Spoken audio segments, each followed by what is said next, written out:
आज दलर वरिष्ठ नेतृमंडली मान्यवर पूर्वतन मुख्यमंत्री नवीन बाबू को आम भेटी एवं चलित आमर जो दलीय निर्वाचन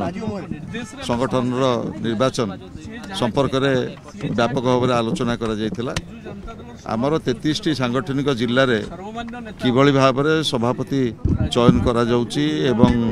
ब्लॉक सभापति नहीं कि कोट कौन समस्या रही एवं स्टेट काउंसिल गठन किभली भाव में सुरुखुरे हम से संपर्क में आलोचना करा जाइए एवं से संपर्क में सभापति आम समस्त अवगत कर समस्त कथा मु काली स्पष्ट करिछि आपण जहाँ जहाँ मन भीतर आपण मानकर द्वंद्व अच्छी खूब शीघ्र तार समाधान हम आपण मानक मन भितर जहाँ जहाँ सबू रही सन्देह रही गणमाध्यम जहाँ प्रश्न रही आपण अपेक्षा करंतु खूब शीघ्र तार रूपरेख आपण माने पाइबे एवं विजु जनता दल नवीन बाबू नेतृत्व में गोटे सशक्त विरोधी दलर भूमिका नब